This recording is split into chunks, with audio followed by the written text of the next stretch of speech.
Hello, everybody. It is Dee and Renee, and we are doing holiday baking this week. I know that's near and dear to everybody's heart, and I think that people get really kind of discouraged around this time of year when they don't get to do the traditional things that they like to do. So, Dee is always wonderful about trying to recreate all of that and give you options for baking and holiday menus. And if you haven't looked at our holiday menus, we did Thanksgiving way back in the end of September, so we'll have to bring those back up again.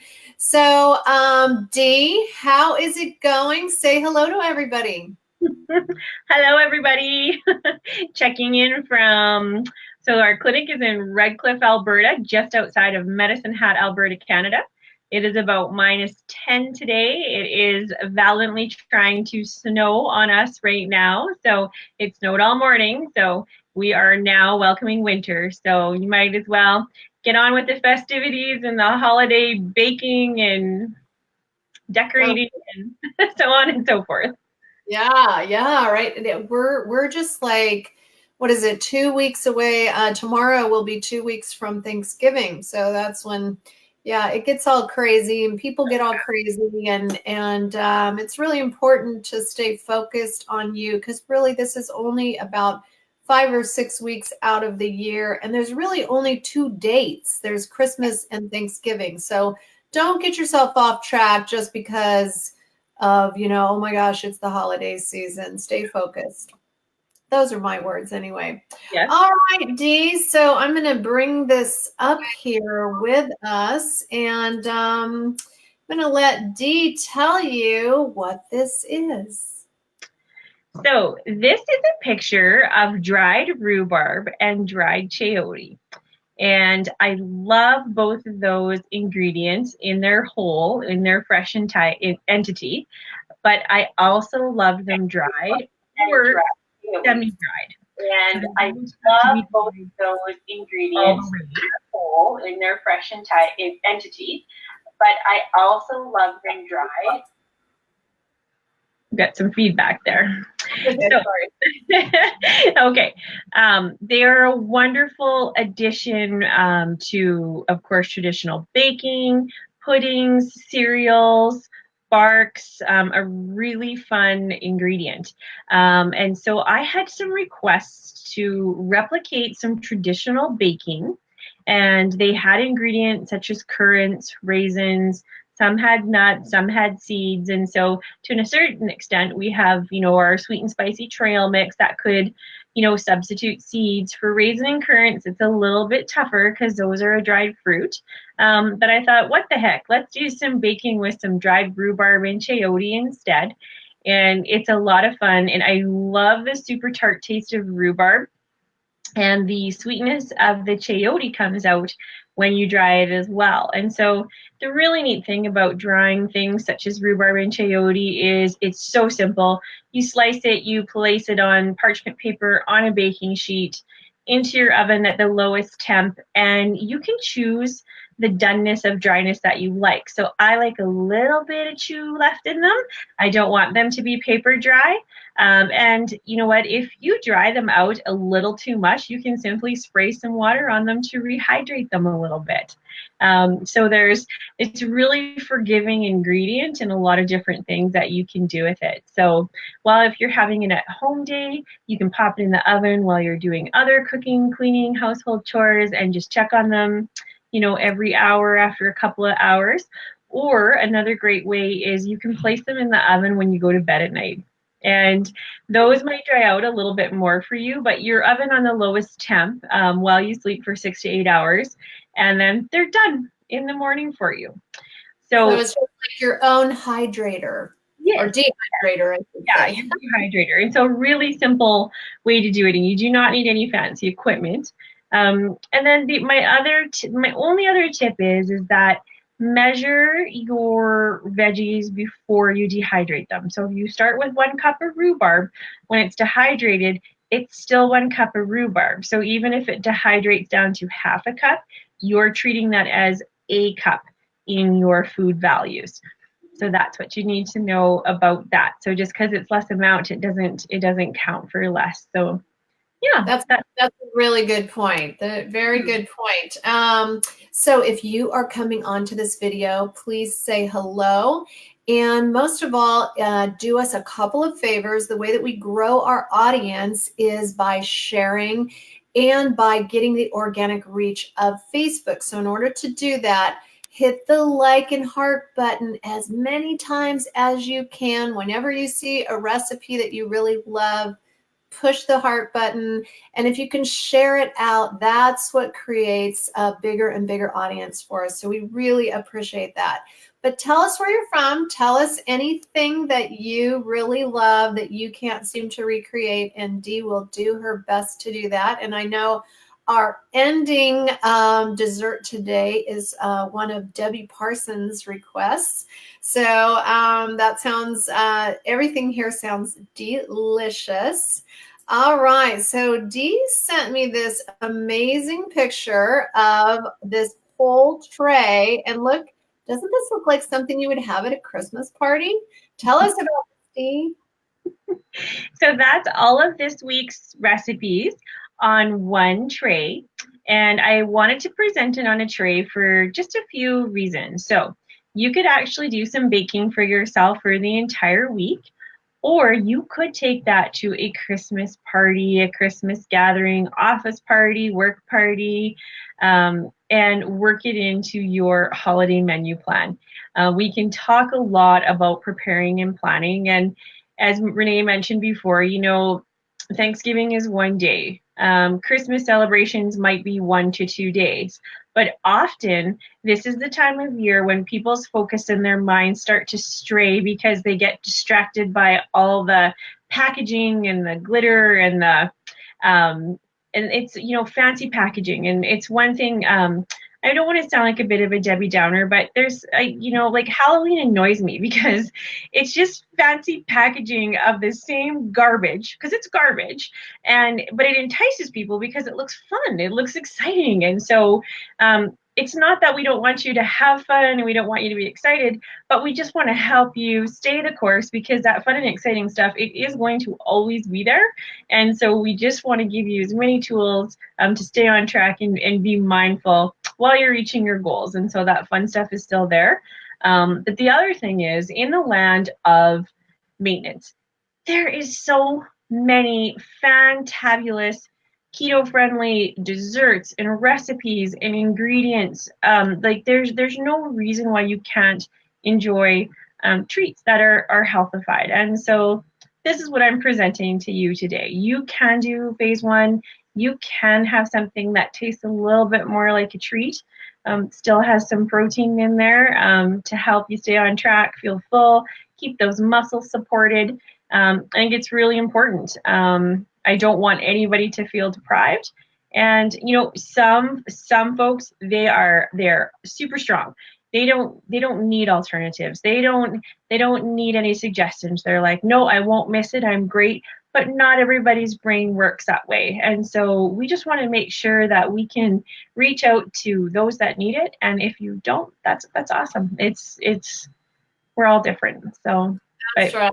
Yeah, and also feeling like you're part of whatever event or festivity that you are going to. All right, so let's talk about all these goodies. So that is a pumpkin spice latte loaf. So we're done with the new pumpkin spice latte. There is in that loaf also the plain pancake. So plain pancake is one of my most favorite IP baking products, and it's because it's flour. It acts like our flour. It has the bicarbonate built right into it to help for a little bit of raising. And the new pumpkin spice latte has amazing flavor in it. So you don't have to add a lot or do a lot or add a lot of sweetener to things to get good flavor. And so in this particular loaf, we gain moisture from grated rutabaga, which is really neat. So most of you know I went on a little bit of a rutabaga puree kick to make my pumpkin pie. And I had a few messages about, well, why didn't you just use pudding? And well, because pudding pie is pudding pie, I wanted real pumpkin pie. So I was looking for a squash substitute, not a pudding substitute. But once I started baking with that rutabaga, it's worked every time for me. And so I was quite excited about that. So the lovely moisture in this pumpkin loaf actually comes from grated rutabaga. So I was a little bit excited about that because it lets the pumpkin latte flavor through. Now, in this particular picture, it is a completely unglazed, unsweetened, uniced product. So you could add, whatever your heart's desire to the top of this loaf, whether it is brushing it with some ideal maple syrup. Maybe you would like some caramel dip or chocolate dip, something like that. Maybe you'd like to whip, an IP icing up. Any of those things would work, but and I apologize, you see it cut on the tray, but I wish I would have cut it up and showed you just how awesome it looks firm, but it's moist all in the same time. It just turned out just like a traditional loaf or cake would. So yeah. Is that what this picture is, Dee? No, that is the chocolatey caramel loaf. So that one on the tray. I know. I got ahead of myself. I forgot to take some picture. Oh, I just had it in my mind that this was it was the same thing. Okay, so on the holiday tray, it looks like it's in wedges. It looks like they're in wedges. So, but again, too, a great one to make ahead when you're on the go, because this one on its own, it would be a great breakfast bread. You could even have it as a little bit of a sweet bread at lunchtime. Like you're not limited just to treats. You can use it in other ways. So, and it'll stay, baking. You keep it in your fridge sealed, it will last for days. So if you have a little bit of time one night or evening or afternoon, you can knock off some baking recipes pretty fast and have them ready to go. Yeah, that sounds awesome.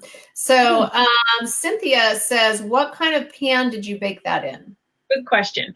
So I have a 6-inch pie pan.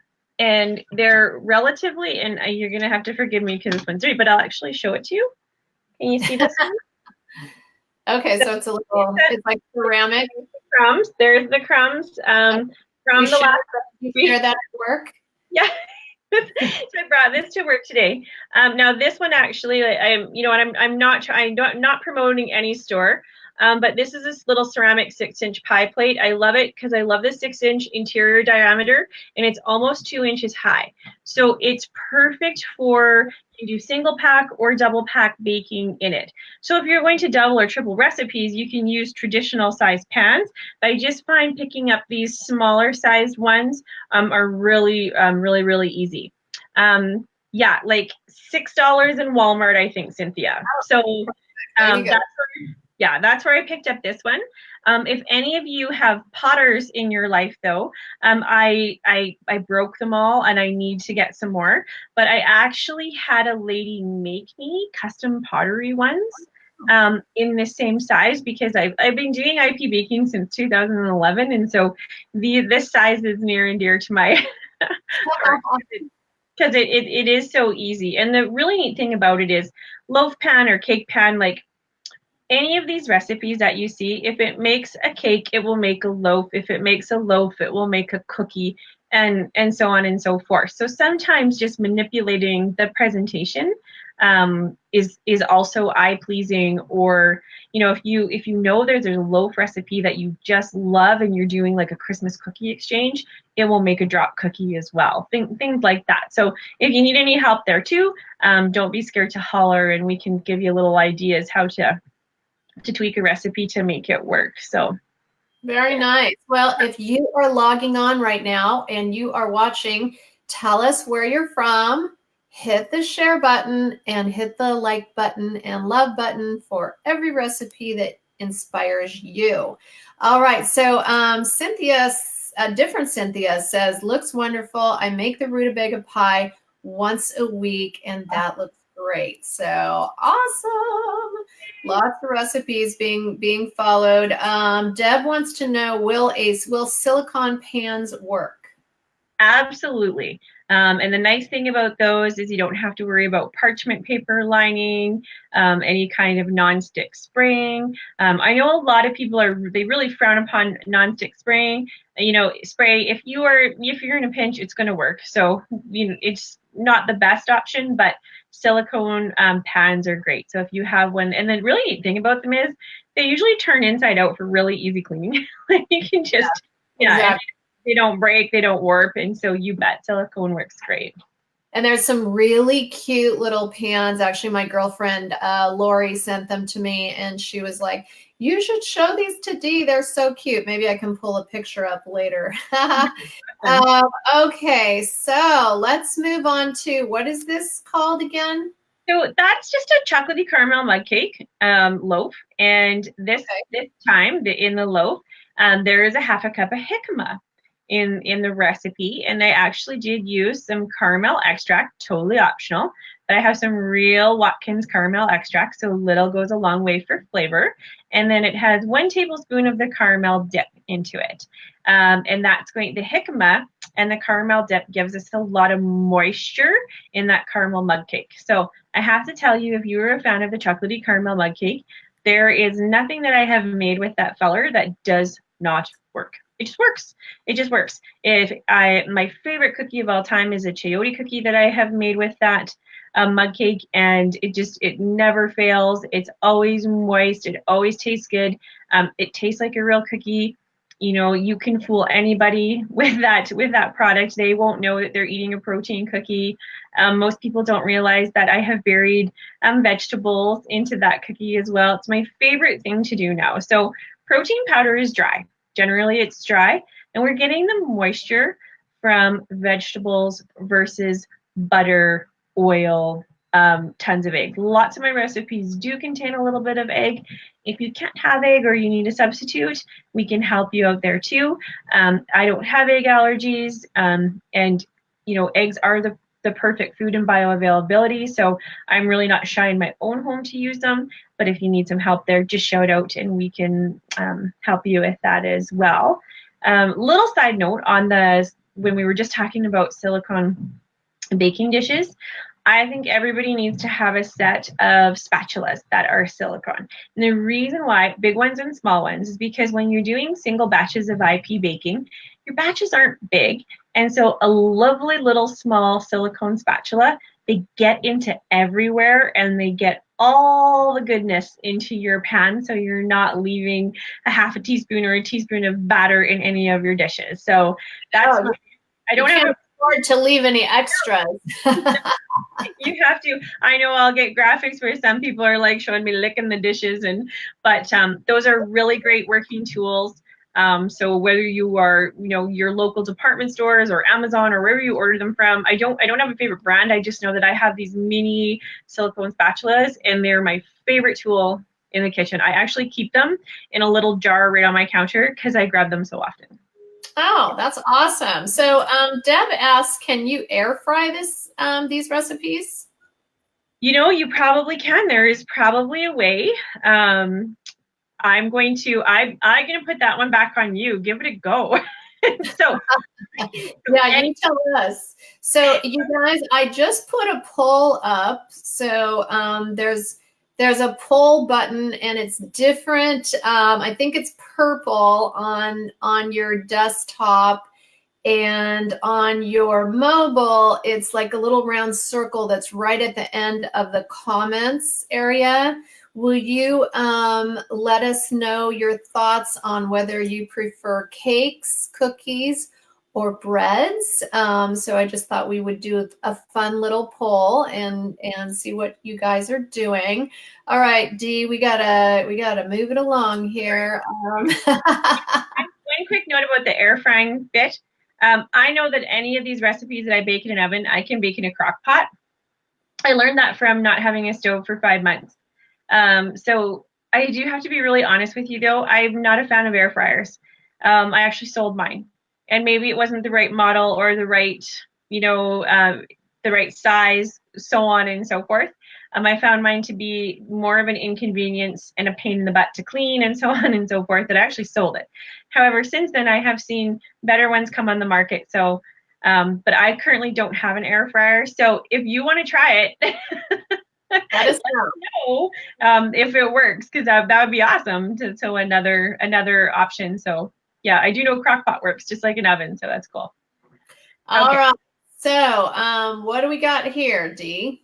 So I have been making simple bark at Christmas for a long time because I like it on a cookie tray. And I have been really modest with the ingredients because I'm always thinking of the phase one dieter in mind. So if I make a Rice Krispie bark, I'm only borrowing, a tablespoon or two of that cereal so the dieter can have the cereal for breakfast and then have the bark later in the day. But for this one, I went all out. And this picture has a full pack of sweet and spicy trail mix with your raspberry chocolate temptation bar. And it has dried chayote in it, which is amazing in it because it does give you the real fruit essence in there. It's chewy, it pulls apart, it's lovely. And then there is also your 1 ounce of daily milk allowance in this bark. And that is just simply to make the bark spread a little bit further. So one thing that we're going to stress right now, and I know it's in another recipe that we're going to show here, the Chocolatey Temptation Raspberry Bar from Ideal Protein. You are allowed to have that bar 1 time per week, 1 time only. You must eat it in the same day. You can't have a tiny little piece of it every day all week on top of the rest of your food, and it replaces your restricted item for that day. If you have any questions about that, please ask, because we need all coaches and dieters to be on the same page on the Raspberry Chocolate Temptation Bar. If you need the actual graphic from the Ideal Protein clinic manual right from head office, we can get you that for any coaches that are confused about how that protocol is used.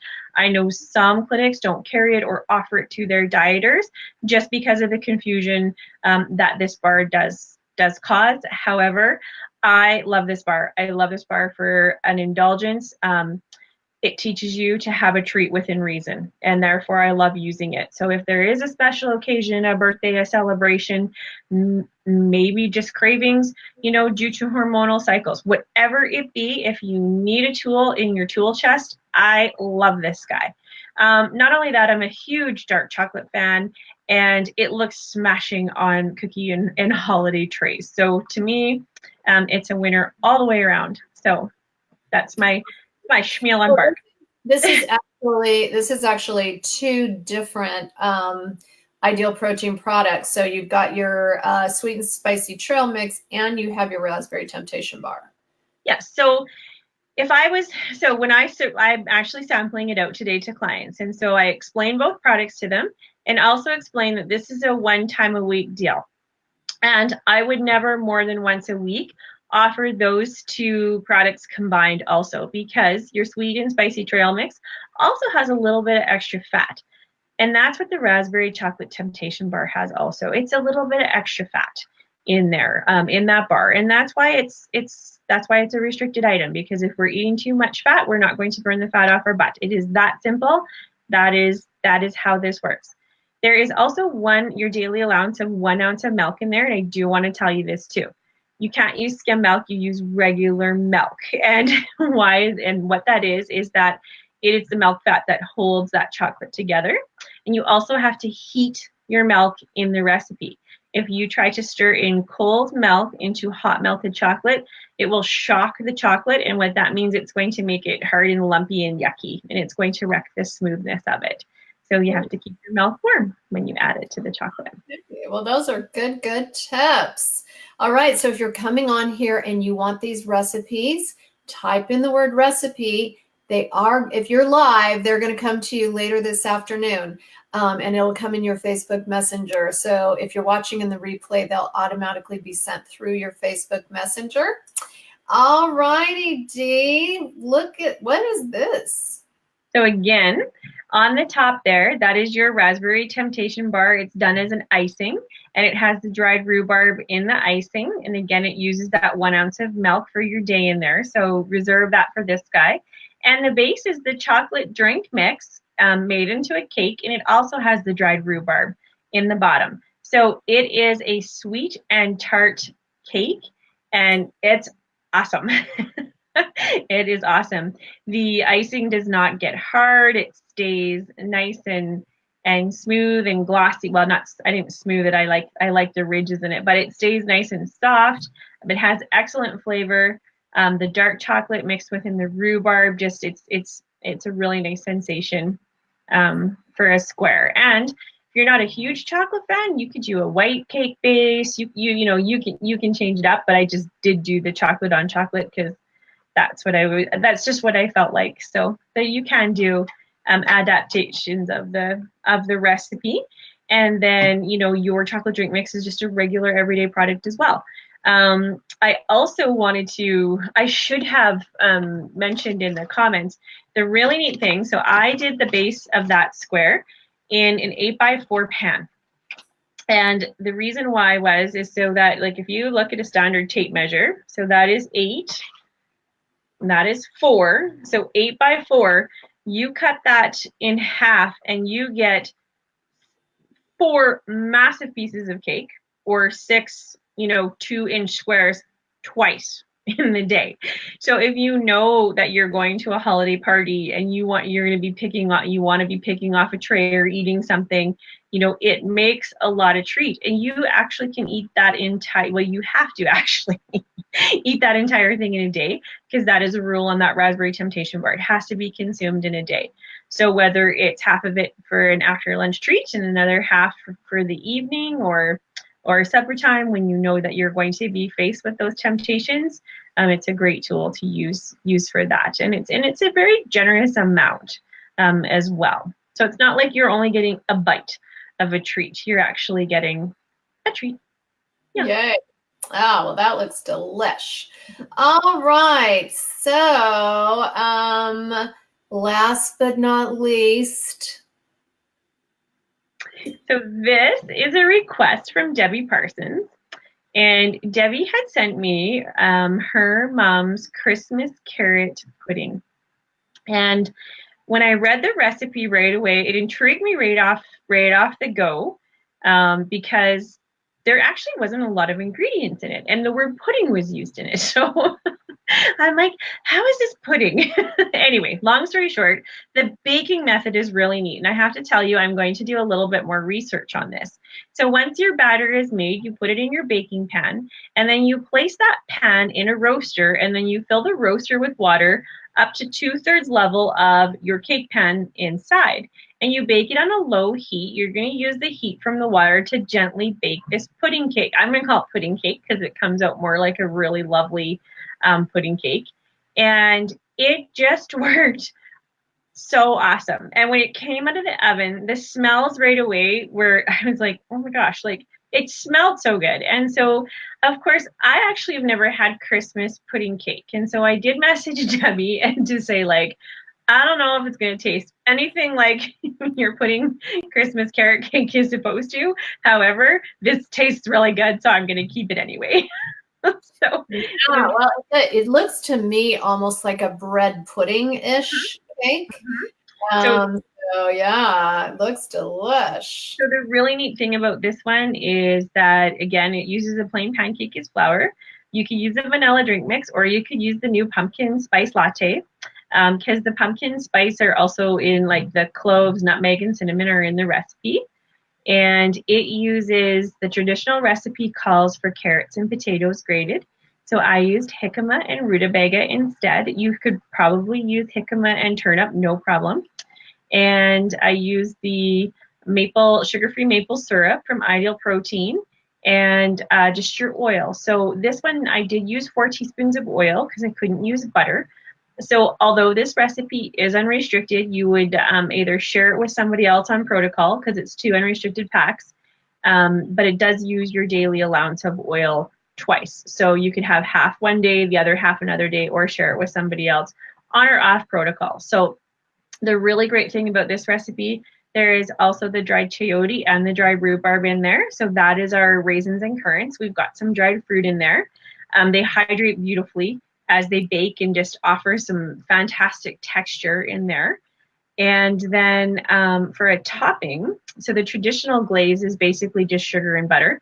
And so I actually whipped a 1/4 cup of the Ideal Protein maple syrup with the mix master, added a little bit of extra cinnamon, and just poured it over top. And the air infused syrup gets everywhere and just kind of melted all into the top of the pudding without using a ton of extra sweetener. And it just turned out really good. So I actually had that for lunch today. I was so excited when I tasted it because I would have never made a recipe like this unless Debbie would have, requested, hey, can you try to do a phase 1 version? So thanks, Debbie. It was a lot of fun and I really enjoyed it. So I hope you do too. Well, that's spectacular. So I don't know, did anybody see the poll? It's a new thing on the program, so I wanted to use it, but I don't even see where I can come up with the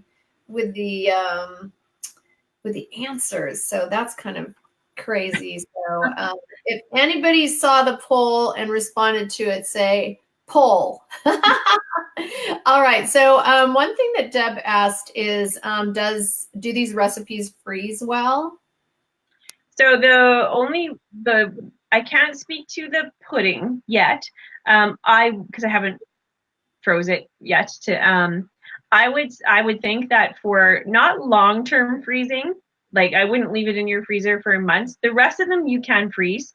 You're going to want to wrap them and then put them in an airtight container. They will thaw nice because of the vegetable content in them, so it helps to keep the moisture so they don't dry out. But you just want to freeze and wrap them so ice crystals don't form right on your breads or your cakes or your squares, so that they don't get mushy when you rethaw them. So they do work. I just wouldn't plan on leaving them in the freezer longer than 6 weeks. Yeah. Yeah, 6 weeks sounds like a long time. All right. So, Dee, do you have any other tips for holiday baking? Well, I have absolutely tons and tons of baking we can do that we can feature. So really let me know if you want to see, if it's something that you want to see more of, if you'd like more ideas, whether you're going to, it's for yourself or for friends or offices or, everything on that tray, your coworkers could eat too, and they wouldn't even know what half of it, that it's called food. At this time of the year, whether you're on phase 1, 2, 3, or in maintenance, I think we really need to talk about where our mental headspace and our mental games are. If you can't stay on phase 1, that's okay. But we don't want you to beat yourself up about those kind of things. But we also want to try to encourage you not to just throw in the towel and do as much damage as you can do over the next 6 to 8 weeks. So if it needs to be maintenance with controlled indulgences or occasions, that's okay. Let us help you do that, because there's nothing worse than rolling around to the new year and then having to face, an actual gain because you decided that you just couldn't do it. And that's okay. It's one thing that we talk about a lot. It's okay if now is not the right time for phase 1, but there are a lot of other strategies and methods that we can use. And we still need to talk about a whole lot why we get to the I don't care part of our journey and then feel guilty about not caring, or then being angry about having setbacks that were self-inflicted. So let's keep the conversation going. Let's keep helping each other work through these, get through them. It's everybody can have a bad day. It's a really simple thing to do.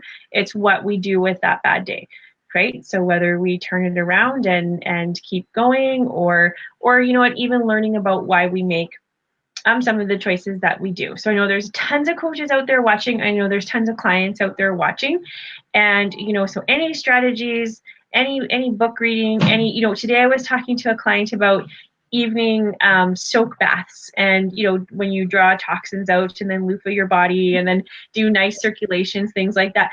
You know what? It's a strategy to not do mindless eating at night. Let's talk about them. Let's help each other. And this is, you know what, this is a season. There's so many wonderful things. There's so many pay it forwards things. There's so much volunteering you can do. If you have some time available in evenings, or just there's really great things out there this season that you can do for your mental health, not only just your physical health. So I'd really like to encourage everybody to look into that. One of the really cool things that our local food bank is doing right now is it's a project called Overflow the Shelves, and it is a statistic about how many women don't have access to their sanitary monthly needs. And so right now on our local Facebook, we've got women challenging other women all over the place. I bought my 2 packs, now I challenge all you guys. So be creative, guys. Go out there and start something in your own community, in your own clinics. Let's put our focus on our health, but just in the helping season as well. So I love all those thoughts. And if you need a support group, I just opened up a new group called Maintain Don't Gain during the holidays. And you can find it on my Facebook, and I'll put a link on here also, where you can, we'll be doing strategies for the holidays. It starts on November 19, right before Thanksgiving, and it ends on January 6th. So I'll be doing video coaching. We'll be doing challenges in there. And of course, we'll be sharing lots of recipes and things that Dee does. So please join me over there and look for the link in the comments section. And this is it's really a group for clients. It's not a coaching group. So if you're a client, please join us. All right. So Dee, as always, thank you so much. I noticed down here, Julie says, yes, please, more. So maybe we'll do another week of holiday baking. Always let us know what your favorite recipes are, and Dee will do her best to recreate them. So lots of good strategies, you guys, great things to have, and look forward to seeing you next week. Bye, you guys. Thanks, everybody. Bye. Bye.